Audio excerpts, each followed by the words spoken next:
നമസ്കാരം. Tandem P S സിയുടെ മറ്റൊരു വീഡിയോയിലേക്ക് എല്ലാവർക്കും സ്വാഗതം. അപ്പൊ നമ്മൾ ഈ കഴിഞ്ഞ ദിവസം സെക്രട്ടേറിയറ്റ് അസിസ്റ്റന്റിന്റെ പ്രിലിംസിന്റെ റിസൾട്ട് വന്നു അല്ലെ.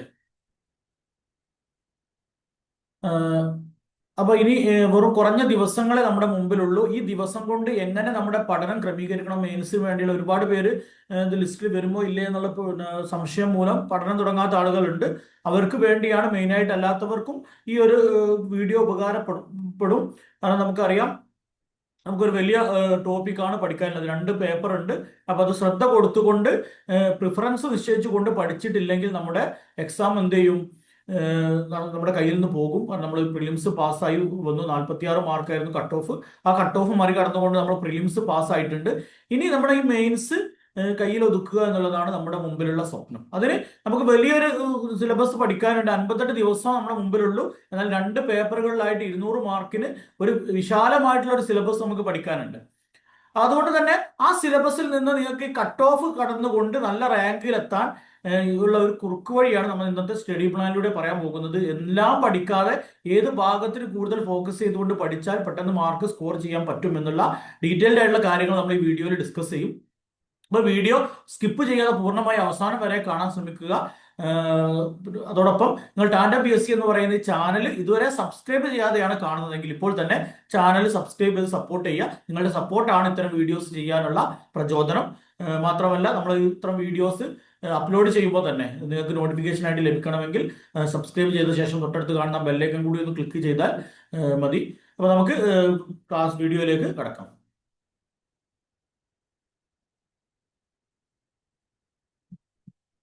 നമുക്കറിയാം, ഇന്നിപ്പോ ജൂലൈ 30ആയി. നിങ്ങൾ ഈ വീഡിയോ കാണുന്നത് എന്താണെന്ന് അറിയില്ല. ഇന്ന് ജൂലൈ 30ആയി. അപ്പൊ ജൂലൈ 31 മുതൽ സെപ്റ്റംബർ 27 എക്സാം നടക്കുന്നത്. അതുവരെയുള്ള ഒരു 58 ദിവസമാണ് പഠിക്കാൻ വേണ്ടി നമ്മുടെ മുമ്പിലുള്ളത്. നാളെ രാവിലെ തുടങ്ങിയാൽ 31-ാം തീയതി, ജൂലൈ 31-ാം തീയതി രാവിലെ തുടങ്ങി കഴിഞ്ഞാൽ 26-ാം തീയതി വൈകുന്നേരം വരെയാണ് നമുക്ക് പഠിക്കാൻ സമയം കിട്ടുക അല്ലെ. ഒരു 58 ദിവസം നമുക്ക് പഠിക്കാൻ കിട്ടും. ഓഗസ്റ്റിൽ ഒരു 31 ദിവസം, സെപ്റ്റംബറിൽ 26 ദിവസം, ജൂലൈയിൽ ഒരു ദിവസം, അങ്ങനെ 58 ദിവസം നമുക്ക് എന്ത് ചെയ്യും, പഠിക്കാൻ വേണ്ടി കിട്ടും. ഈ 58 ദിവസത്തെ നമുക്ക് ഹാഫ് ഡേ ആയിട്ട് സ്പ്ലിറ്റ് ചെയ്യുകയാണെങ്കിൽ, ഹാഫ് ഡേ എന്ന് പറഞ്ഞു കഴിഞ്ഞാൽ നമ്മൾ പഠനം ക്രമീകരിക്കുമ്പോൾ രാവിലെ ഉച്ചവരെ ഒരു ഡേ ആയിട്ടും വൈകുന്നേരം മറ്റൊരു ഡേ ആയിട്ടും, അങ്ങനെ 2 ദിവസമായിട്ട് പരിഗണിച്ചുകൊണ്ട് 2 സബ്ജക്റ്റ് ഒരു ദിവസം പഠിക്കുന്നതാണ് നല്ലത്. രാവിലെ ഒരു സബ്ജക്റ്റ് ആണെങ്കിൽ വൈകുന്നേരം ഒരു സബ്ജക്റ്റ്, അല്ലെങ്കിൽ ഓരോ മണിക്കൂർ ഓരോ സബ്ജക്റ്റിന് വെച്ച്, അത് നിങ്ങളുടെ ഇഷ്ടം. ഞാനിത് പറയുന്നത് ഏകദേശം ഒരു 116 ഹാഫ് ഡേ ആയിട്ട് നമുക്ക് ഈ 58 ദിവസത്തെ സ്പ്ലിറ്റ് ചെയ്യാം. ഈ 116 ദിവസങ്ങൾക്ക് നമ്മുടെ ഈ ഒരു 116 ഹാഫ് ഡേയ്സിന് നമ്മുടെ ഒരു സിലബസിനെ നമ്മൾ ആദ്യം ഒന്ന് സ്പ്ലിറ്റ് ചെയ്ത് വെക്കണം. ആ രീതിയിലുള്ള ഒരു പ്ലാൻ ആണ് ഞാൻ പറയാൻ പോകുന്നത്. ഓക്കെ,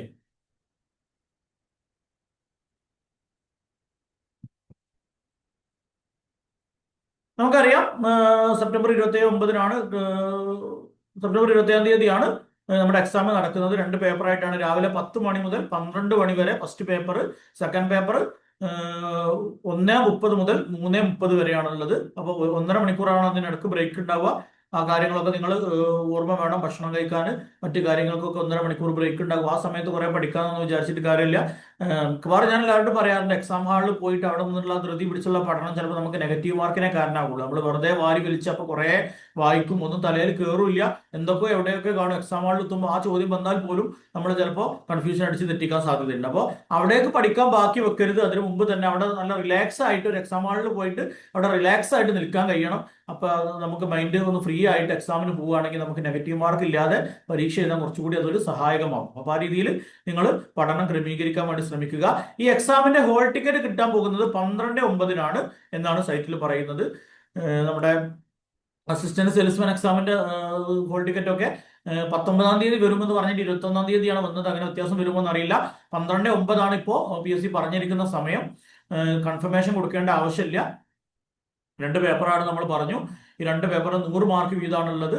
ഇവിടെ 2 പേപ്പറും സ്പ്ലിറ്റ് ചെയ്തിട്ടുള്ള ഒരു കട്ട് ഓഫ് മാർക്ക് പറയുന്നില്ല. ടോട്ടൽ കട്ട് ഓഫ് മാർക്ക് തന്നെയായിരിക്കും ഉണ്ടാവുക. LSCS മെയിൻസ് എക്സാമിനൊക്കെ അങ്ങനെ തന്നെയാണ് കാൽക്കുലേറ്റ് ചെയ്തിട്ടുള്ളത്. ഇവിടെ പേപ്പർ 1 നമുക്കറിയാം, പിന്നെ 12 ടോപ്പിക്കാണുള്ളത്. അതിൽ 1 മുതൽ 10 വരെയുള്ള ടോപ്പിക് ഇംഗ്ലീഷിലും മലയാളത്തിലും ഉണ്ടാകും. നമ്മൾ സാധാരണ ഡിഗ്രിയിൽ കാണുന്നത് പോലെ ഇംഗ്ലീഷിലും മലയാളത്തിലും ഉണ്ടാകും. 11-ാമത്തെ ടോപ്പിക് എന്ന് പറയുന്നത് ഇംഗ്ലീഷാണ്. അത് പിന്നെ മലയാളത്തിൽ ഉണ്ടാവില്ല സ്വാഭാവികമായിട്ടും. പിന്നെ 12ാമത്തത് റീജിയണൽ ലാംഗ്വേജ് ആണ്, മലയാളമാണോ തമിഴാണോ കന്നഡയാണോ അതിനനുസരിച്ച് അതായിരിക്കും 12ാമത്തെ പേപ്പർ വരിക. അത് ആ ഒരു ഏത് പിന്നെ ഭാഷയാണോ ആ ഭാഷയിലാണ് ഉണ്ടാവുക. പിന്നെ പേപ്പർ 2 നമുക്കറിയാം, പേപ്പർ 2 പിന്നെ മലയാളത്തിലും ഇംഗ്ലീഷിലും ഉണ്ടാകും ഫുള്ള് ചോദ്യങ്ങളും. ആ രീതിയിലാണ് 1.5 മണിക്കൂറാണ് ഓരോ പരീക്ഷയ്ക്കും എഴുതാനുള്ള സമയം. 1.25 മണിക്കൂറല്ല, 1.5 മണിക്കൂർ ഉണ്ടാകും. പിന്നെ 1.5 മണിക്കൂർ എന്ന് പറയുമ്പോൾ മെയിൻസ് എക്സാമിന് എല്ലാ പരീക്ഷയ്ക്കും 1.5 മണിക്കൂർ തന്നെയാണ് സാധാരണയായിട്ട് ഉണ്ടാവുക.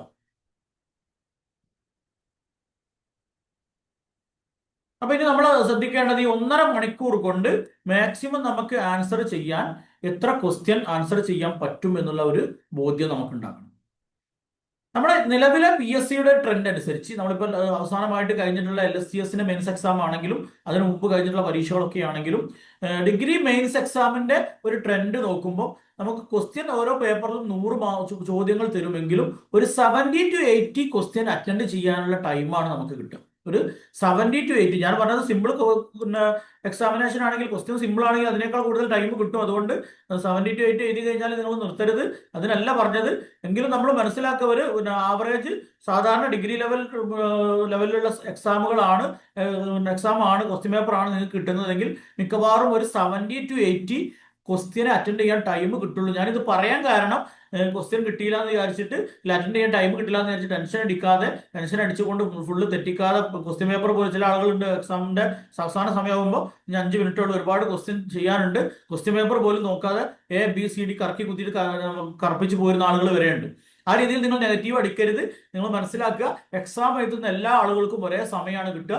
അതുകൊണ്ട് തന്നെ ഒരു പരമാവധി സാധാരണഗതിയിൽ ഒരു 70 to 80 ക്വസ്റ്റ്യൻ അറ്റൻഡ് ചെയ്യാനുള്ള ഒരു സമയമേ നിങ്ങൾക്ക് കിട്ടാൻ സാധ്യതയുള്ളൂ. അതിൽ കൂടുതൽ കിട്ടിക്കൂടാ എന്നല്ല.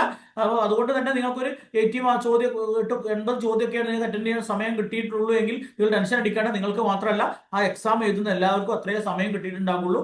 ആ കാര്യം നിങ്ങൾ ആദ്യം ഒന്ന് മനസ്സിലാക്കും. അപ്പോൾ നമ്മൾ പറഞ്ഞത്, നമ്മൾ പഠിച്ചു പോകുന്ന വിഷയങ്ങളിൽ ഒരു 40% ഭാഗത്തെ ചോദ്യം ഉണ്ടാവുള്ളൂ. നമ്മൾ ഒരുപാട് പഠിച്ചു പോകും, എല്ലാ ഭാഗത്തും ചോദ്യം ഉണ്ടായിക്കോണമെന്നില്ല. നമ്മൾ പഠിച്ചു പോകുന്നതിൽ അല്ലെങ്കിൽ പഠിക്കാൻ വിട്ടുപോയ ഭാഗമുണ്ടെങ്കിൽ അവിടെ നിന്നും നമ്മൾ ടെൻഷൻ അടിക്കേണ്ട ആവശ്യമില്ല. കുറേ ഭാഗം ഇനിയും പഠിക്കാനുണ്ടെന്ന് വെച്ച് ടെൻഷൻ അടിക്കേണ്ട. ആ പഠിക്കാത്ത ഭാഗത്ത് ചിലപ്പോൾ ഒരു 50% ഭാഗത്തിനെ ചോദ്യം ഉണ്ടാവുള്ളൂ, അല്ലാത്ത ഭാഗത്ത് ചോദ്യമേ ഉണ്ടാവില്ല. ഇനി ഞാൻ നേരത്തെ പറഞ്ഞു 100 ചോദ്യം വന്നാൽ 80 ചോദ്യം വരെയൊക്കെ അറ്റൻഡ് ചെയ്യാനുള്ള ടൈം കിട്ടുള്ളൂ.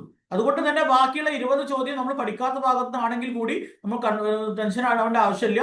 ഈ 80 ചോദ്യം നമ്മൾ പഠിച്ച ഭാഗത്ത് നിന്നുണ്ടെങ്കിൽ അത് കൃത്യമായിട്ട് ആൻസർ ചെയ്യാൻ ശ്രമിക്കുക. അപ്പൊ എക്സാമിനേഷൻ അടുപ്പിച്ച് ഞാൻ അതുമായിട്ട് ബന്ധപ്പെട്ട ഒരു വീഡിയോ ചെയ്യും, എങ്ങനെയാണ് പിന്നെ എക്സാമിന് ടൈം മാനേജ് ചെയ്യേണ്ടത് എന്നുള്ളത് ആ സമയത്ത് ചെയ്യും. അപ്പോൾ പറഞ്ഞാൽ നിങ്ങൾ മറന്നു പോകും. എക്സാം അടുപ്പിച്ചിട്ട് അങ്ങനെ ഒരു വീഡിയോ നമ്മൾ ചെയ്യുന്നതാണ്. എല്ലാ എക്സാമിനും നമ്മൾ മിക്കവാറും എല്ലാ എക്സാമിനും ചെയ്യാറുണ്ട്. ആ രീതിയിൽ എങ്ങനെ എക്സാമിനേഷൻ ആൾ ടൈം മാനേജ് ചെയ്യണം എന്നുള്ളത് നമുക്ക് ആ സമയത്ത് ഡിസ്കസ് ചെയ്യും.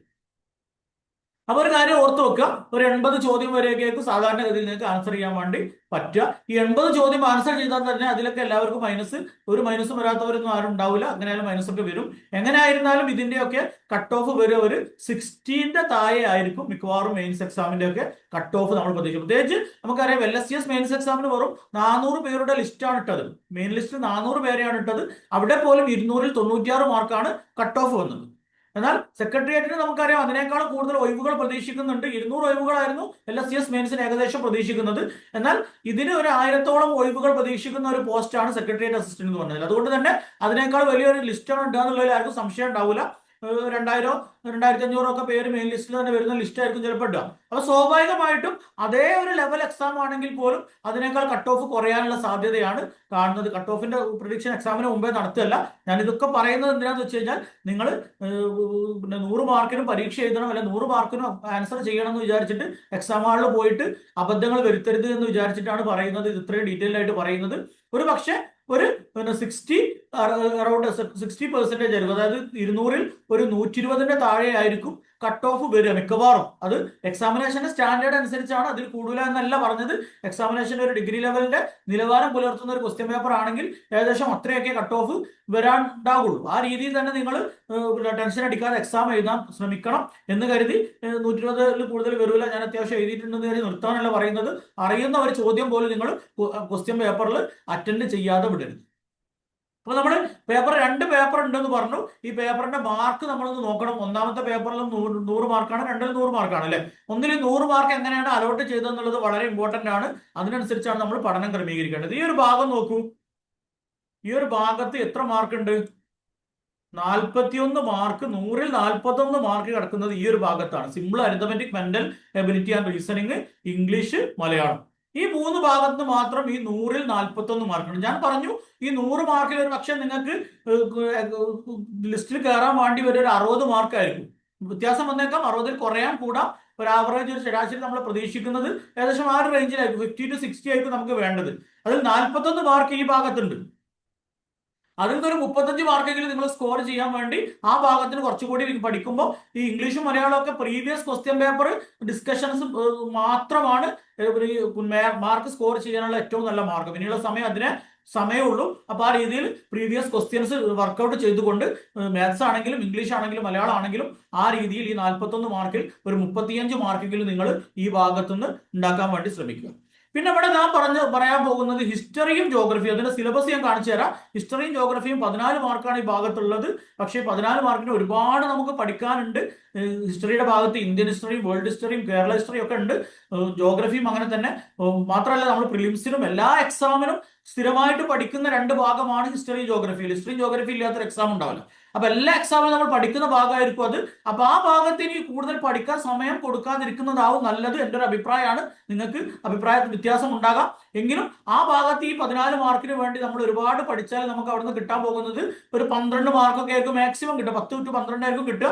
അതിൽ നമ്മൾ പഠിക്കാതെ ആ ഭാഗം ഇനി പ്രിലിംസിന് പഠിച്ചത് ജസ്റ്റ് ഒന്ന് റിവൈസ് ചെയ്യുക. തീരെ പഠിക്കേണ്ടതെന്നല്ല, ജസ്റ്റ് ഒന്ന് പ്രീവിയസ് ക്വസ്റ്റ്യൻ വീഡിയോസ് ഒക്കെ കണ്ടിട്ടൊന്ന് റിവൈസ് ചെയ്ത് കഴിഞ്ഞാൽ തന്നെ ചിലപ്പോൾ ഒരു 5-6 മാർക്ക് ആ ഭാഗത്ത് സിമ്പിളായിട്ട് കിട്ടാൻ പറ്റുന്ന ഭാഗമായിരിക്കും. അപ്പൊ ഈ ഒരു 3-4 മാർക്കാണ് എക്സ്ട്രാ നമ്മൾ അതിന് ഒരുപാട് സമയം ചെലവഴിച്ചിട്ട് കിട്ടുക.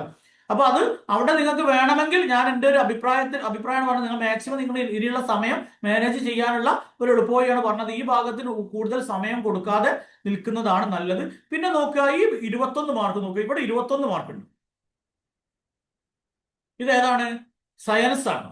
ലൈഫ് സയൻസ് ഉണ്ട്, അഥവാ ബയോളജി. പിന്നെ ഫിസിക്സ്, കെമിസ്ട്രി 3 ക്വസ്റ്റ്യനായിട്ട് 21 മാർക്ക് കിടക്കുന്നുണ്ട്. ഈ 21 മാർക്ക് നമുക്ക് പഠിക്കാനുള്ള സിലബസ് ഞാൻ കാണിച്ചു തരാം. ഈ ഒരു ഹിസ്റ്ററിക്ക് പഠിക്കാനുള്ള സിലബസ് ഉണ്ടാവുള്ളൂ. ഹിസ്റ്ററിന്റെ 7 മാർക്കിന് എത്ര പഠിക്കാനുണ്ടോ അത്രയേ ഈ പറയുന്ന 21 മാർക്കിന് നമുക്ക് പഠിക്കാനുള്ളൂ. അപ്പൊ അതുകൊണ്ട് തന്നെ ഈ ഭാഗം നിങ്ങൾ സ്കിപ്പ് ചെയ്യാതെ പഠിക്കും. ഈ 21 മാർക്കിനുള്ള ഭാഗം ഫിസിക്സ്, കെമിസ്ട്രി, ബയോളജി സ്കിപ്പ് ചെയ്യാതെ പഠിക്കണം. ഒരു പ്രത്യേകത എന്ന് പറഞ്ഞാൽ ഹിസ്റ്ററിയുടെ പോലെയല്ല. ഹിസ്റ്ററിയിൽ നിന്നൊക്കെ ആയത്തിൽ സ്റ്റേറ്റ്മെന്റ് ക്വസ്റ്റ്യൻസ് വരാൻ സാധ്യതയുണ്ട്. നമ്മൾ എത്ര പഠിച്ചാലും നമ്മൾ കൺഫ്യൂഷൻ ആക്കുന്ന ചോദ്യങ്ങൾ വരാൻ സാധ്യതയുണ്ട്. കുറച്ചുകൂടിയൊക്കെ നമ്മൾ പഠിച്ചു കഴിഞ്ഞാൽ കിട്ടാൻ സാധ്യത കൂടുതലുള്ള ഭാഗമാണ് ഈ സയൻസ് എന്ന് പറഞ്ഞത്. കാരണം ഡയറക്റ്റ് ക്വസ്റ്റ്യൻ ആണ് കൂടുതലും ഈ ഭാഗത്ത് ഉണ്ടാവും. സ്റ്റേറ്റ്മെന്റ് ക്വസ്റ്റ്യൻസ് ഉണ്ടാവാറുണ്ട്, പക്ഷെ താരതമ്യേന ഹിസ്റ്ററി ആയിട്ട് അപേക്ഷിച്ചിട്ട് കുറവായിരിക്കും. അപ്പൊ അതുകൊണ്ട് തന്നെ ഈ ഒരു ബയോളജി, ഫിസിക്സ്, കെമിസ്ട്രി എന്നുള്ള ഒരു 21 മാർക്കിന് കുറച്ചുകൂടി സമയം അധികം കൊടുക്കാൻ വേണ്ടി നിങ്ങൾ ശ്രമിക്കുക. എക്കണോമിക്സിന് 7 മാർക്ക് ഉണ്ട്. എക്കണോമിക്സ് നമുക്ക് വളരെ കുറച്ചേ പഠിക്കാനുള്ള സിലബസിൽ. ഒരുപക്ഷെ നിങ്ങൾ ഒരുപാട് പഠിച്ചായിരിക്കും. ഇപ്പോൾ നീതി ആയോഗിനെ കുറിച്ച് പ്ലാനിംഗ് കമ്മീഷനെ കുറിച്ച്, അതേപോലെ നമ്മുടെ പഞ്ചവത്സര പദ്ധതികളെ കുറിച്ചൊക്കെ നിങ്ങൾ പഠിച്ചതായിരിക്കും. ഇനി അവിടെ എക്സ്ട്രാ പഠിക്കാനുള്ളത് നികുതിയേതര വരുമാനം എന്ന് പറഞ്ഞ ഒരു ഭാഗമുണ്ട്. നിങ്ങൾ സിലബസ് കാണിച്ചു തരാം. അതേപോലെ GSTയുമായിട്ട് ബന്ധപ്പെട്ടതുണ്ട്. അവിടെയൊക്കെയാണ് കുറച്ച് പഠിക്കാൻ ബാക്കിയുണ്ടാവുള്ളൂ. ആ 7 മാർക്കിൽ നിന്ന് മാക്സിമം 5 മാർക്കെങ്കിലും നേടിയെടുക്കാനുള്ള ഒരു പഠനം നിങ്ങൾ നടത്തണം. ആ ഭാഗത്തിനും കുറച്ച് നിങ്ങൾ സമയം സ്പെൻഡ് ചെയ്യും. പിന്നെ ഈ arts and literature and culture ഞാൻ പറയുന്നത് തീരെ പഠിക്കാത്ത ആളുകളാണെങ്കിൽ ആ ഭാഗത്ത് അധികം മാർക്ക് സ്കോർ ചെയ്യാൻ പ്രയാസമാണ്. അത്രയും കൺഫ്യൂഷൻ ഉണ്ടാക്കുന്ന ഒരു ഭാഗമാണ്. 8 മാർക്ക് ഉണ്ട്. അതുകൊണ്ട് തന്നെ നിങ്ങൾ പഠിക്കണ്ടെന്ന് ഞാൻ പറയുന്നില്ല, പക്ഷെ കൺഫ്യൂഷൻ ഉണ്ടാക്കുന്ന ഒരു ഭാഗമാണ്. സ്പോർട്സിന്റെ കാര്യമാണെങ്കിൽ വെറും 3 മാർക്കാണുള്ളത്. അതിനു വേണ്ടി കൂടുതൽ സമയം കളയരുത്. ജസ്റ്റ് 1-2 ഒക്കെ പ്രീവിയസ് ക്വസ്റ്റ്യൻസ് ഡിസ്കഷൻ നോക്കിയിട്ട് അത് കളഞ്ഞാൽ മതി. ബേസിക് കമ്പ്യൂട്ടറിന് 6 മാർക്ക് ഉണ്ട്. ആ ഭാഗത്ത് നിങ്ങൾ സമയം കളയുന്നതിൽ തെറ്റില്ല. 6 മാർക്ക് അവിടെ ഉണ്ട്. അതിന് 4 മാർക്കെങ്കിലും നിങ്ങൾക്ക് നേടിയെടുക്കാൻ പറ്റുന്ന രീതിയിലുള്ള ഒരു പഠനം നിങ്ങൾ ആ ഭാഗത്ത് ക്രമീകരിക്കണം. ആ രീതിയിൽ നിങ്ങൾ പേപ്പർ 1ന് വേണ്ടി മാക്സിമം നമുക്ക് ഞാൻ പറഞ്ഞു 116 ഹാഫ് ഡേ ആണുള്ളത് അല്ലെ. ഈ 116 ഹാഫ് ഡേയിൽ നിങ്ങൾ ഈ പറഞ്ഞ ഭാഗത്തിന് നിങ്ങൾ വെറും 40-ൽ കൂടുതൽ ഹാഫ് ഡേ ഉപയോഗിക്കരുത്. 40-ൽ കൂടുതൽ ഹാഫ് ഡേ, അതായത് 20 ദിവസത്തിൽ കൂടുതൽ, 58-ൽ 20 ദിവസത്തിൽ കൂടുതൽ ഈ പേപ്പർ 1ന്റെ സിലബസിന് വേണ്ടി നിങ്ങൾ ഉപയോഗിക്കുകയേ ചെയ്യരുത്. അങ്ങനെ ഉപയോഗിച്ച് കഴിഞ്ഞാൽ നിങ്ങൾക്ക് എന്ത് ചെയ്യാൻ പറ്റൂല, ഈ അത് പിന്നെ തീർക്കാൻ കഴിയില്ല. കാരണം പേപ്പർ 2 അവിടെ കിടക്കുന്നുണ്ട്. പേപ്പർ 2 കൂടുതൽ നമ്മൾ ഇതുവരെ കാണാത്ത സംഗതികളൊക്കെ ആയിരിക്കും ഉണ്ടാവുക. അതുകൊണ്ട് തന്നെ പേപ്പർ 1ന്റെ ഭാഗത്ത് നിങ്ങൾക്ക് ഏതിനാണ് നിങ്ങൾക്ക് കൂടുതൽ സമയം എടുക്കേണ്ടത് നിങ്ങൾ തീരുമാനിക്കുക. 40 ഹാഫ് ഡേ ആണ് പറഞ്ഞത്, ഫുൾ ഡേ അല്ല, 40 ഹാഫ് ഡേ. അതായത് ഒരു ദിവസം രാവിലെ ഉച്ച വരെ പഠിക്കുകയാണെങ്കിൽ പിറ്റേന്ന് ഉച്ചയ്ക്ക് ശേഷം പഠിക്കുക, പിറ്റേന്ന് രാവിലെ പഠിക്കുക. അങ്ങനെ 40 ഹാഫ് ഡേ മാത്രം ഏതിനു വേണ്ടി എടുക്കുക, പരമാവധി 40 ഹാഫ് ഡേ. 40ൽ കുറക്കാൻ പറ്റുമെങ്കിൽ അങ്ങനെ കുറച്ചുകൊണ്ട് ഞാൻ ഈ പറയുന്ന രീതിയിൽ ഈ പിന്നെ പ്രാധാന്യം കൊടുക്കേണ്ട ഭാഗത്തിന് പ്രാധാന്യം കൊടുത്തുകൊണ്ട് നിങ്ങൾ പഠിക്കാൻ വേണ്ടി ശ്രമിക്കുക. അതോടെ കൂടുതൽ പറയാനുള്ളത്, നിങ്ങൾക്ക് വീഡിയോ ഉപകാരപ്രദമാണെന്ന് തോന്നുകയാണെങ്കിൽ നിങ്ങൾ തീർച്ചയായിട്ടും ഇത് നിങ്ങളുടെ കൂട്ടുകാർക്ക് കൂടി ഒന്ന് ഷെയർ ചെയ്ത് കൊടുക്കണം. നമുക്കിനി പേപ്പർ 2ന്റെ ഭാഗം ഒന്ന് നോക്കാം. അതിനു മുമ്പ് പേപ്പർ 1ന്റെ സിലബസ് ജസ്റ്റ് ഒന്ന് നമുക്കൊന്ന് ഓടിച്ചു നോക്കാം. അതിനു മുമ്പ് ടാൻഡം PSCയുടെ സെക്രട്ടറിയുടെ മെയിൻസ് എക്സാമിനുള്ള ബാച്ച് റണ്ണിംഗ് ആണ്. ജൂൺ 16 തീയതി നമ്മൾ ക്ലാസ് സ്റ്റാർട്ട് ചെയ്തിട്ടുണ്ട്. പ്രധാനമായിട്ടും പിന്നെ നമ്മൾ പിന്നെ പേപ്പർ 2വിന് ഫോക്കസ് ചെയ്തുകൊണ്ട്, എന്നാൽ പേപ്പർ 1ഉം ഉള്ള 2 ബാച്ച് ഉണ്ട്. ബാച്ച് 1 ആണെങ്കിൽ അത് പിന്നെ പേപ്പർ 1ഉം പേപ്പർ 2ഉം ഉള്ള ബാച്ചാണ്. 1499 രൂപയാണ് നമ്മുടെ ഫീ വരുന്നത്. ചെറിയൊരു ഫീയേ ഉള്ളൂ. ഫീ കുറഞ്ഞത് കൊണ്ട് ക്ലാസ് മോശമാണെന്ന് വിചാരിക്കേണ്ട. നമ്മൾ ഈ ഒരു കോഴ്സ് നടത്താൻ വേണ്ടിയുള്ള ഒരു ചെലവിലേക്ക് വേണ്ടിയുള്ള ഒരു ഫീസാണ് നിങ്ങളോട് വാങ്ങുന്നത്. ഇതിൽ നിന്ന് ഇതൊരു ബിസിനസ് ആയിട്ട് കൊണ്ടുപോകുന്ന ആളല്ല ഞാൻ. നിങ്ങളെ സഹായിക്കുക എന്നുള്ള ലക്ഷ്യത്തോടു കൂടിയാണ് ഈ ഒരു ക്ലാസ് സ്റ്റാർട്ട് ചെയ്തിട്ടുള്ളത്. പിന്നെ അതല്ല, നിങ്ങൾക്ക് പേപ്പർ 2ന്റെ ഭാഗം മാത്രം മതിയെങ്കിൽ അതിന് വേണ്ടിയുള്ള ഒരു ബാച്ച് ഉണ്ട്. 1099 രൂപ മാത്രമാണ് ബാച്ച് 2വിനുള്ളത്. സ്പെഷ്യൽ ടോപ്പിക് എന്ന് പറഞ്ഞു കഴിഞ്ഞാൽ പേപ്പർ 2 മൊത്തമായിട്ട് നമ്മൾ കവർ ചെയ്യും. 9 മൊഡ്യൂളാണ് പേപ്പർ 2വിലുള്ളത്. ആ 9 മൊഡ്യൂളും നമ്മൾ ക്ലാസ് വെച്ചിട്ട് ആദ്യം കവർ ചെയ്യും. പിന്നെ ഓരോ മൊഡ്യൂളിലും പ്രത്യേകം MCQ സീരീസ്, ആ ഭാഗത്ത് നിന്ന് വരാൻ സാധ്യതയുള്ള ചോദ്യങ്ങൾ, അതിന്റെ അനുബന്ധ വിവരങ്ങൾ വെച്ചിട്ടുള്ള MCQ സീരീസുകൾ നടക്കും. പിന്നെ അവസാനം ഒരു മാരത്തോൺ സീരീസ് ഉണ്ടാകും. ആ തരത്തിൽ ആ ഭാഗത്ത് നിന്ന് പരമാവധി മാർക്ക് സ്കോർ ചെയ്യാൻ പറ്റുന്ന രീതിയിലുള്ള ക്ലാസ് ആണ് ഉണ്ടാകുക.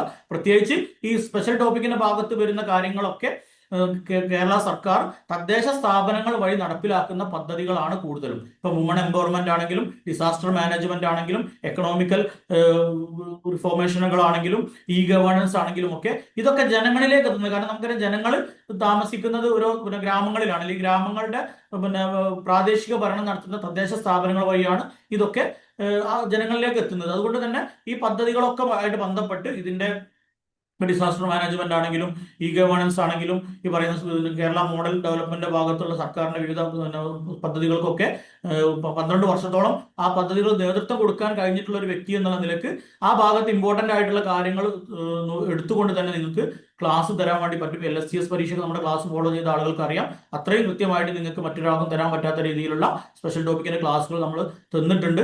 ഇവിടെ സെക്രട്ടേറിയറ്റ് അസിസ്റ്റന്റ് കേസിലും സമാനമായിട്ടുള്ള സിലബസ് തന്നെയാണ്. സിലബസിന്റെ പുറമെ കാണുമ്പോൾ വ്യത്യാസം തോന്നുമെങ്കിലും ഏറെക്കുറെ എല്ലാ കാര്യങ്ങളും കറങ്ങിത്തിരിഞ്ഞ് വരും. ഇപ്പോൾ ഉദാഹരണമായിട്ട് സസ്റ്റൈനബിൾ ഡെവലപ്മെന്റ് ഗോൾ എന്ന് പറയുന്ന ഒരു ടോപ്പിക് ഇതിലുണ്ടായിരുന്നു, LSCS-നുണ്ടായിരുന്നു. അങ്ങനെ ഒരു ടോപ്പിക് ഇതിൽ കാണാൻ പറ്റൂല. പകരം ഇവിടെ എന്തുണ്ട്, പിന്നെ ഡിസാസ്റ്റർ മാനേജ്മെന്റ് ഉണ്ട്. ഡിസാസ്റ്റർ മാനേജ്മെന്റിലെ ഈ സസ്റ്റൈനബിൾ ഡെവലപ്മെന്റ് ഗോളിന്റെ 7ഓളം തീമുകൾ ഡിസാസ്റ്റർ മാനേജ്മെന്റുമായിട്ട് ബന്ധപ്പെട്ട തീമുകളാണ്. ആ രീതിയിൽ ആ ഒരു സിലബസ് തന്നെയാണ് മറ്റു പല രീതിയിലുമായിട്ട് ഇവിടെയും പിന്നെ പകുതിയിലധികവും വരുന്നത്. അപ്പൊ ആ രീതിയിൽ നിങ്ങൾക്ക് നല്ലൊരു ക്ലാസ് തരാൻ പറ്റുമെന്ന് എനിക്ക് ഉറപ്പുണ്ട്.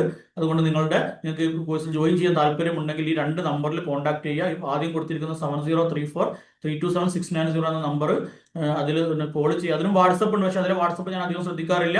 കോൾ ചെയ്യുകയാണെങ്കിൽ ഈ ആദ്യത്തെ നമ്പറും, വാട്സപ്പ് ചെയ്യുകയാണെങ്കിൽ 2ാമത്തെ നമ്പറും ഉപയോഗിക്കുന്നതാണ് നല്ലത്. നിങ്ങൾക്ക് ഇതിന്റെ ഫീ പേയ്മെന്റ് ചെയ്യാൻ വേണ്ടി ഈ നമ്പറിൽ GPay ഉണ്ട്. GPay ചെയ്ത ശേഷം GPayയോ ഫോൺപേയോ Paytm ഒക്കെ ഉണ്ട്. ഏതെങ്കിലും തരത്തിൽ പേ ചെയ്ത ശേഷം അതിന്റെ സ്ക്രീൻഷോട്ട് അയച്ചു കഴിഞ്ഞാൽ നിങ്ങളെ ബാച്ചിലേക്ക് ആഡ് ചെയ്യും. ലൈവ് ക്ലാസ്സുകളുണ്ട്, റെക്കോർഡഡ് ക്ലാസ്സുകളുണ്ട്. അതോടൊപ്പം ലൈവ് ക്ലാസ്സുകൾക്ക് കയറാൻ പറ്റാത്ത ആളുകൾക്ക് പിറ്റേ ദിവസം തന്നെ അതിന്റെ റെക്കോർഡഡ് വീഡിയോസ് കിട്ടും. ഡീറ്റെയിൽഡ് ആയിട്ടുള്ള നോട്ട്സ് PDF ഡൗൺലോഡ് ചെയ്ത് പ്രിന്റ് എടുത്ത് പഠിക്കാൻ പറ്റുന്ന രീതിയിലുള്ള നോട്ട്സ് തരും. പിന്നെ ഏത് തരത്തിലുള്ള സംശയങ്ങളും നിങ്ങൾ ചോദിക്കുമ്പോൾ തന്നെ എത്ര തിരക്കിലാണെങ്കിലും നിങ്ങൾക്ക് ആൻസർ തരാൻ വേണ്ടി ശ്രമിക്കാറുണ്ട്. ആ രീതിയിൽ നിങ്ങൾക്കൊരു എക്സാമുമായിട്ട് ബന്ധപ്പെട്ട സംശയങ്ങൾക്കും പരിഹാരം ഉണ്ടാകും. അപ്പോൾ താല്പര്യമുള്ള ആളുകൾ നമ്പറിൽ നിന്ന് തന്നെ കോൺടാക്ട് ചെയ്യുക. അപ്പോൾ നമുക്കിനി സിലബസിന്റെ ബാക്കി ഭാഗങ്ങൾ കൂടി നോക്കാം. നമ്മൾ പറഞ്ഞു ഹിസ്റ്ററി 7 മാർക്ക് ഉണ്ട്. ഹിസ്റ്ററി 7 മാർക്കിന് കേരള ഹിസ്റ്ററി പഠിക്കണം, ഇന്ത്യൻ ഹിസ്റ്ററി പഠിക്കണം, വേൾഡ് ഹിസ്റ്ററി പഠിക്കണം. ഇത്രയും കാര്യങ്ങൾ കേരള ഹിസ്റ്ററിയിൽ തന്നെ യൂറോപ്യൻസിന്റെ അറൈവൽ, അവരുടെ കോൺട്രിബ്യൂഷൻസ്, പിന്നെ തിരുവിതാംകൂറിന്റെ ചരിത്രം, പിന്നെ അതേപോലെ national movement Kerala, literacy voices of Kerala, United Kerala movement, political and social history of Kerala after 1956. ഇത്രയും ഭാഗം കേരള ഹിസ്റ്ററിയുടെ ഭാഗം തന്നെ പഠിക്കാനുണ്ട്. ഇന്ത്യൻ ഹിസ്റ്ററിയുടെ കാലത്ത് പൊളിറ്റിക്കൽ ഹിസ്റ്ററി, അതേപോലെ establishment of British, first war of independence, formation of INC, സ്വദേശി മൂവ്മെന്റ്, അങ്ങനെ തുടങ്ങിയിട്ട് വലിയൊരു സിലബസ് ഇന്ത്യൻ ഹിസ്റ്ററിയുടെ ഭാഗത്തുണ്ട്. വേൾഡ് ഹിസ്റ്ററിയിൽ അത്ര വലുതല്ലെങ്കിലും കുറച്ച് കാര്യങ്ങൾ അവിടെയും പഠിക്കാനുണ്ട്. അപ്പൊ ഇതെല്ലാം കൂടി പഠിച്ചാൽ നമുക്ക് കിട്ടാൻ പോകുന്നത് 7 മാർക്കാണ്. പഠിക്കേണ്ട എന്നല്ല, അത് ഒരുപക്ഷെ നിങ്ങൾ ഒരുപാട് പഠിച്ചിട്ടുള്ളതായിരിക്കും. അതുകൊണ്ട് തന്നെ അതിനുവേണ്ടി കൂടുതൽ സമയം പാഴാക്കാതിരിക്കാൻ വേണ്ടി ശ്രമിക്കുക. ജോഗ്രഫിയിൽ നമുക്ക് പറയുന്ന പോലെ 7 മാർക്ക് ഉണ്ട്. ജോഗ്രഫിയിൽ ഹിസ്റ്ററിയിലെ പോലെ തന്നെ ജനറൽ ജോഗ്രഫി ഉണ്ട്, അഥവാ ബേസിക്സ് പിന്നെ കാര്യങ്ങളൊക്കെ വരുന്നുണ്ട്, എർത്തിന്റെ സ്ട്രക്ചർ തുടങ്ങിയ കാര്യങ്ങളൊക്കെ വരുന്ന പിന്നെ ജനറൽ ജോഗ്രഫി ഉണ്ട്, പിന്നെ ഇന്ത്യൻ ജോഗ്രഫി ഉണ്ട്, കേരള ജോഗ്രഫി ഉണ്ട്. അപ്പോൾ ഇതിനും ഞാൻ നേരത്തെ പറഞ്ഞ പോലെ തന്നെയാണ് 7 മാർക്കാണുള്ളത്. അത്യാവശ്യം പഠിക്കാനുണ്ട്, ഒരുപാട് നമ്മൾ പഠിച്ച ഭാഗമായിരിക്കും. അതുകൊണ്ട് ഇതിനും കൂടുതൽ സമയം കളയാതെ PYQ 1-2 ഒക്കെ വീഡിയോസ് ഒക്കെ PYQ ഓരോ ടോപ്പിക്കിൽ നിന്ന് കണ്ടുകൊണ്ട് അധികം സമയം കളയാതിരിക്കാൻ വേണ്ടി ശ്രമിക്കുക. എക്കണോമിക്സിന്റെ കാര്യം ഞാൻ പറഞ്ഞു, 7 മാർക്ക് ഉണ്ട്. ഹിസ്റ്ററിയുടെയും ജോഗ്രഫിയുടെയും സിലബസ് വെച്ച് നോക്കുമ്പോൾ അതിന്റെ 4-1 പോലും ഇല്ല ഈ എക്കണോമിക്സിന്റെ 7 മാർക്കിന്റെ സിലബസ്. ഇവിടെ economy 5 year plan, 5 year plan, new economic reforms, പുത്തൻ സാമ്പത്തിക നയങ്ങൾ അല്ലെ. ഇതൊന്നും കൂടുതലൊന്നും പഠിക്കാനുള്ള ഭാഗമല്ല. പഞ്ചവത്സരങ്ങളൊക്കെ നിങ്ങൾ പഠിച്ചു കഴിഞ്ഞതായിരിക്കും.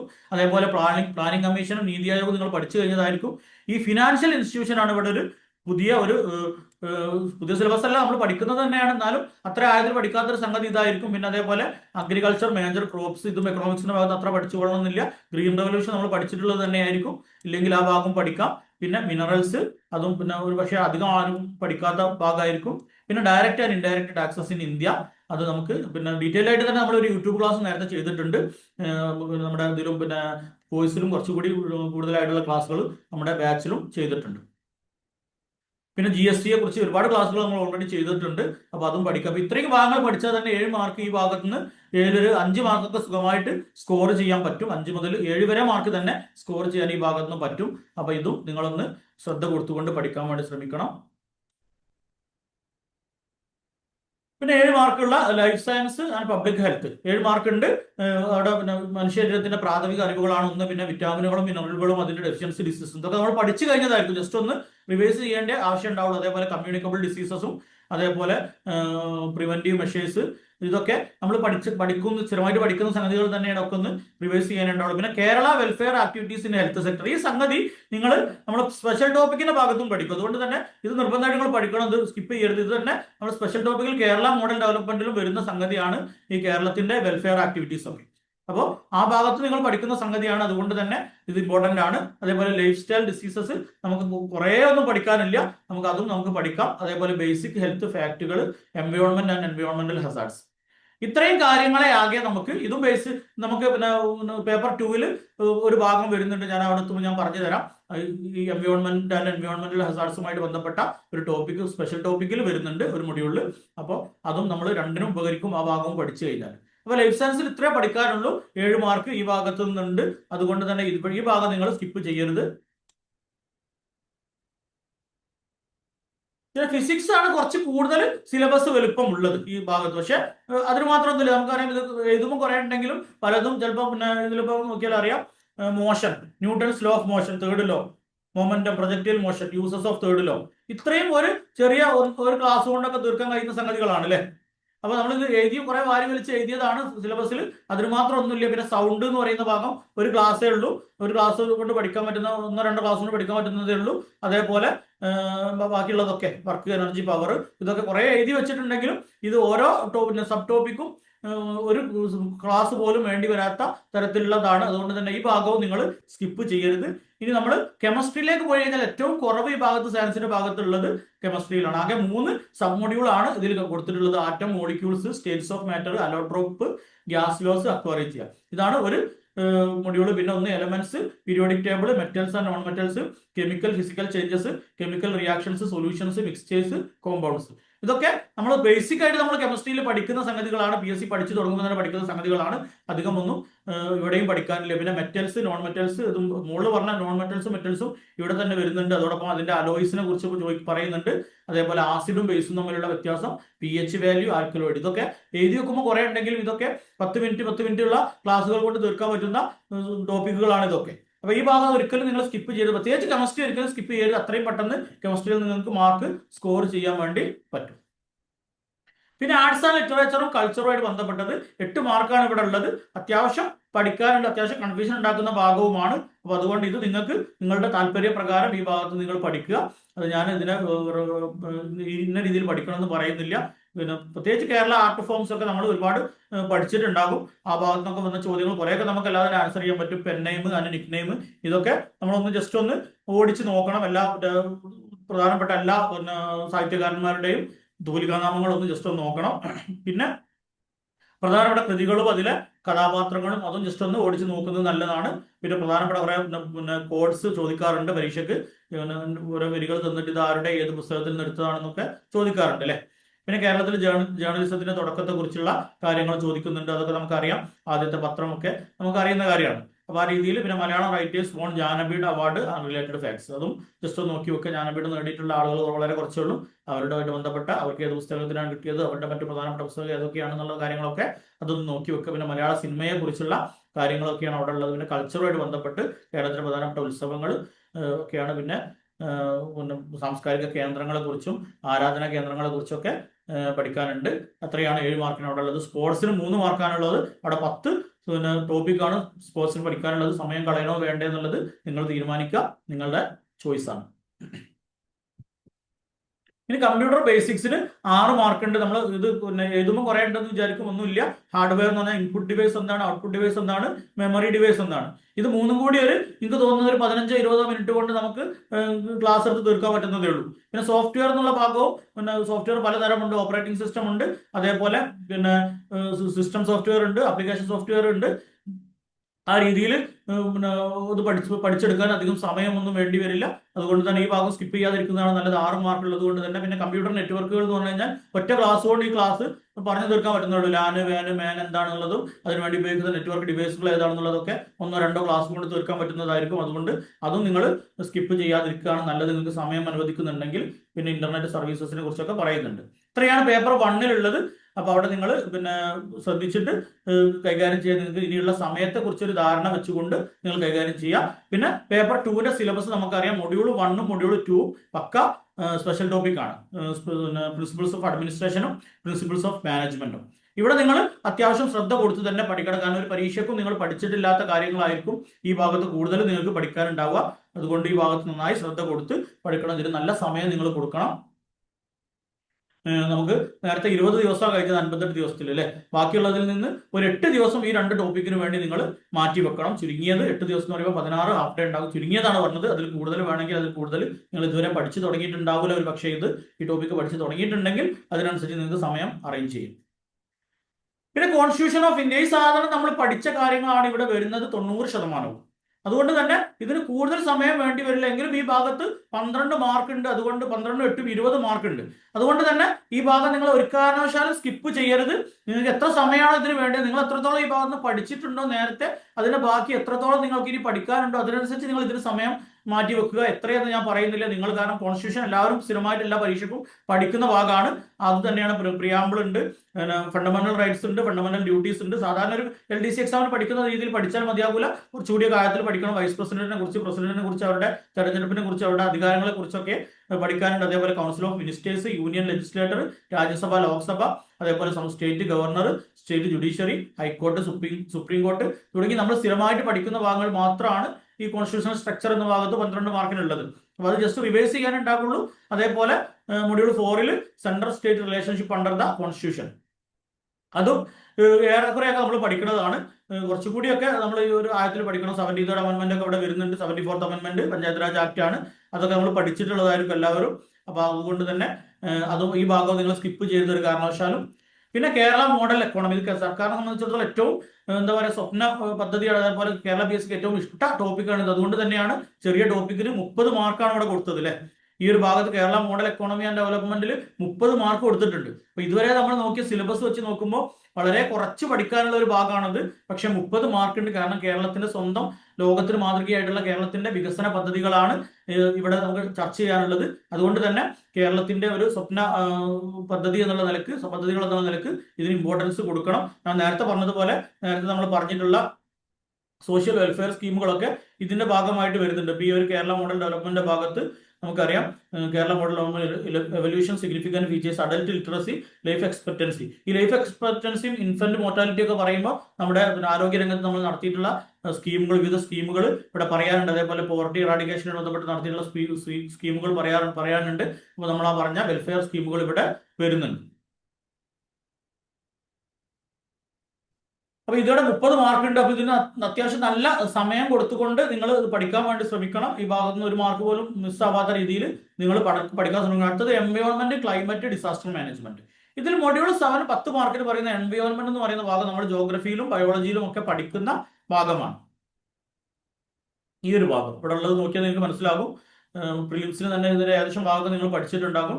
Forest, desert ecosystem, rivers of Kerala, എൻവയോൺമെന്റൽ pollution, water, air and soil, പിന്നെ കണ്ടാമിനൻസ്, അങ്ങനത്തെ സാധനങ്ങളൊക്കെ, പെസ്റ്റിസൈഡ്സ് ഭാഗങ്ങളൊക്കെയാണ്. പിന്നെ എൻവയോൺമെന്റൽ മൂവ്മെന്റ്, പരിസ്ഥിതി പ്രസ്ഥാനങ്ങളുണ്ട്.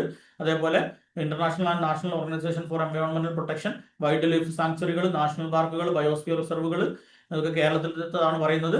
പിന്നെ ഗ്ലോബൽ എൻവയോൺമെന്റൽ ഇഷ്യൂസ്, ഗ്ലോബൽ വാർമിംഗ്, ഇത് നമ്മൾ പ്രിലിംസിന്റെ സിലബസിലുള്ളതാണ്. 2 ഘട്ടത്തിലും ചോദ്യം വന്നിട്ടുള്ള ഒരു ഭാഗമാണ്. ഗ്ലോബൽ വാർമിംഗ് ഇമ്പോർട്ടന്റ് കൊടുത്ത് തന്നെ പഠിക്കണം. ഓസോണ് പഠിക്കാനുണ്ട്, climate change, എൻവയോൺമെന്റൽ impact assessment and developmental project, പിന്നെ എൻവയോൺമെന്റൽ auditing, green auditing, എൻവയോൺമെന്റൽ loss in India. ഈ ഭാഗത്ത് 10 മാർക്ക് ഉണ്ട്. അത് നിങ്ങൾ സമയം കൊടുത്ത് തന്നെ പഠിക്കണം. അതേപോലെ മോഡ്യൂൾ 8 ഡിസാസ്റ്റർ മാനേജ്മെന്റുമായി ബന്ധപ്പെട്ട ഏറ്റവും റീസെന്റ് ആയിട്ട് നമ്മുടെ കേരളത്തിൽ നടക്കുന്ന സംഭവമാണ്. ഇതുമായിട്ട് ബന്ധപ്പെട്ട ഒരുപാട് അപ്ഡേഷൻസ് ഉണ്ട്. നമ്മൾ കൃത്യമായിട്ട് ഈ ഭാഗം നമ്മൾ ക്ലാസ് എടുത്ത് കഴിഞ്ഞിട്ടുണ്ട്. 1-2 ടോപ്പിക് വെച്ച് ബാക്കിയുള്ളതൊക്കെ നമ്മൾ ഓൾറെഡി ക്ലാസ് എടുത്ത് കഴിഞ്ഞിട്ടുണ്ട്. ഇനി അതിന്റെ റിവിഷൻ അടുത്ത ആഴ്ച നമ്മൾ ചെയ്യാൻ വേണ്ടി പോകുകയാണ്. റിവിഷൻ ചെയ്യുന്ന സമയത്ത് എല്ലാ ഭാഗത്തു നിന്നും വരാൻ സാധ്യതയുള്ള ചോദ്യങ്ങൾ വെച്ചിട്ടുള്ള MCQ സീരീസ് നമ്മൾ ആ ഭാഗത്തും ചെയ്യും. ഓക്കെ, അപ്പൊ ഇതിൽ നിങ്ങൾ സമയം കൊടുത്തിട്ട് തന്നെ ചെയ്യണം. ഇനി നമുക്ക് മറ്റൊരു ടോപ്പിക് ഉള്ളത് ഇനി ഇ ഗവേണൻസ് ആണ്. നമുക്കറിയാം ഇ ഗവേണൻസ് എല്ലാ പരീക്ഷയ്ക്കും ഇ ഗവേണൻസിന്റെ ഭാഗത്ത് 1-2 ചോദ്യങ്ങളൊക്കെ വരാറുണ്ട്. LSCS 8 മാർക്കായിരുന്നു ഉണ്ടായിരുന്നത്. സെക്രട്ടേറിയറ്റിൽ അതിന് 10 മാർക്ക് കൊടുക്കുന്നുണ്ട്. ഈ 10 മാർക്കിൽ പുതുതായിട്ട് ഇവിടെ കൊണ്ടുവന്നിട്ടുള്ള സംഗതി എന്ന് പറഞ്ഞാൽ ഡാറ്റ പ്രൈവസി, ഇൻഫർമേഷൻ സെക്യൂരിറ്റി ആണ്. ഇതുമായിട്ട് ബന്ധപ്പെട്ട ഒരു വീഡിയോ നമ്മൾ കഴിഞ്ഞ ദിവസം യൂട്യൂബിൽ അപ്ലോഡ് ചെയ്തിട്ടുണ്ട്. അത് കാണാത്തവർ നിർബന്ധമായിട്ടും കാണണം. അതേപോലെ management information system, decision support system, ഇതൊക്കെ നമ്മൾ യൂട്യൂബിൽ തന്നെ വീഡിയോസ് ഇട്ടിട്ടുണ്ട്. ബി ഗവേണൻസിന്റെ ഭാഗത്തും ഈ 10 മാർക്കിന് അധികം ഒന്നും പഠിക്കാനില്ല. ഈ ഭാഗത്ത് നിങ്ങൾ സ്കിപ്പ് ചെയ്ത് മാക്സിമം ഈ ഭാഗത്ത് നിന്ന് മാർക്ക് സ്കോർ ചെയ്യണം. അങ്ങനെ 100 മാർക്കിൽ ഒരു 70 to 80 മാർക്ക് സ്കോർ ചെയ്യാൻ രീതിയിൽ നിങ്ങൾ പഠനം നിങ്ങൾ ക്രമീകരിക്കുക. ഇനി സ്വന്തം പലരും ചോദിക്കാറുണ്ട്, സെൽഫ് സ്റ്റഡി നടത്തിക്കൊണ്ട് പരീക്ഷയ്ക്ക് വിജയിക്കാൻ കഴിയില്ല എന്ന്. തീർച്ചയായിട്ടും കഴിയും. ഞാൻ ഒരു കോഴ്സിൽ ചേരണമെന്നൊന്നും ഞാൻ നിർബന്ധം പറയുന്നില്ല. പക്ഷെ നിങ്ങൾ ഇത്രയും കാര്യങ്ങൾ നിങ്ങൾ ശ്രദ്ധിക്കണം. ഒന്ന്, ടൈം മാനേജ്മെന്റ്. ഇത് വളരെ ഇമ്പോർട്ടന്റ് ആണ്. നമ്മുടെ മുമ്പിൽ ഇനി 58 ദിവസമേ ഉള്ളൂ. നമ്മുടെ മുമ്പിൽ വലിയൊരു സിലബസും ഉണ്ട്. അപ്പൊ ഈ സിലബസ് പ്രകാരം ഈ 58 ദിവസം കൊണ്ട് നിങ്ങൾക്ക് പഠിക്കുമ്പോൾ നിങ്ങളുടെ സമയം നന്നായി സെൽഫ് സ്റ്റഡി ചെയ്യുമ്പോൾ നഷ്ടപ്പെടും. നമുക്കറിയാം ഈ ഞാൻ തന്നെ ഇപ്പോൾ 1 മണിക്കൂർ നിങ്ങൾക്ക് ക്ലാസ് തരികയാണെങ്കിൽ ആ 1 മണിക്കൂർ നിങ്ങൾക്ക് ക്ലാസ് തരണമെങ്കിൽ എനിക്കൊരു 5 മണിക്കൂർ അല്ലെങ്കിൽ 4 മണിക്കൂറെങ്കിലും അതിനു വേണ്ടി തയ്യാറെടുപ്പ് നടത്തേണ്ടി വരും. അത്രയും ഡീറ്റെയിൽസ് പല പുസ്തകങ്ങളിൽ നിന്ന്, പല വെബ്സൈറ്റുകളിൽ നിന്ന്, സർക്കാർ സൈറ്റുകളിൽ നിന്ന്, സർക്കാർ ഇറക്കിയ റിപ്പോർട്ടുകളിൽ നിന്ന്, പ്രത്യേകിച്ച് ഈ സ്പെഷ്യൽ ടോപ്പിക്കിന്റെ ഭാഗത്ത് വരുന്ന പല കാര്യങ്ങളും സർക്കാർ ഇറക്കിയിട്ടുള്ള വിവിധ റിപ്പോർട്ടുകളിൽ നിന്ന്, വിവിധ സർവേകളിൽ നിന്നൊക്കെ കിട്ടുന്ന ഡാറ്റകളാണ്. അപ്പൊ അത്രയും കാര്യങ്ങൾ റെഫർ ചെയ്തുകൊണ്ട് അത്രയും സമയം എടുത്തുകൊണ്ടാണ് ഞാൻ 1 മണിക്കൂറിന്റെ ക്ലാസ് ഉണ്ടാക്കുന്നത്. അപ്പൊ നിങ്ങൾ ഇനി പഠിക്കുമ്പോൾ ഈ 58 ദിവസം പൂർവ്വം 58 ദിവസം കൊണ്ട് പഠിച്ചെടുക്കുമ്പോൾ ഇതിനു വേണ്ടി നിങ്ങൾ സമയം കളഞ്ഞു കഴിഞ്ഞാൽ നിങ്ങൾക്ക് ബാക്കിയുള്ള ഭാഗം പഠിക്കാൻ എത്രത്തോളം സമയം കിട്ടും എന്നുള്ളത്. അപ്പൊ നിങ്ങൾക്ക് പഠിക്കാൻ സമയം കിട്ടുമെന്ന് ഉറപ്പുണ്ടെങ്കിൽ മാത്രം. കാരണം ഞാൻ പറയുന്നത് ഹോട്ടലിൽ നിന്ന് ഭക്ഷണം കഴിക്കുന്നതിനേക്കാൾ നല്ലത് ഭക്ഷണം സ്വയം ഉണ്ടാക്കി കഴിക്കുന്നതാണ്. ഞാൻ അതിനെ പ്രിഫർ ചെയ്യുള്ളൂ. അതാണ് ആരോഗ്യകരമായിട്ട് നല്ലത്. പക്ഷെ പ്രശ്നം എന്താ വെച്ച് കഴിഞ്ഞാൽ ഈ ഭക്ഷണം സ്വയം ഉണ്ടാക്കി കഴിക്കുകയാണെങ്കിൽ അതിന് നമുക്ക് സമയം വേണ്ടി വരും. അതിന് വേണ്ടിയുള്ള സംവിധാനങ്ങളൊക്കെ നമ്മുടെ കയ്യിൽ ഉണ്ടാവണം.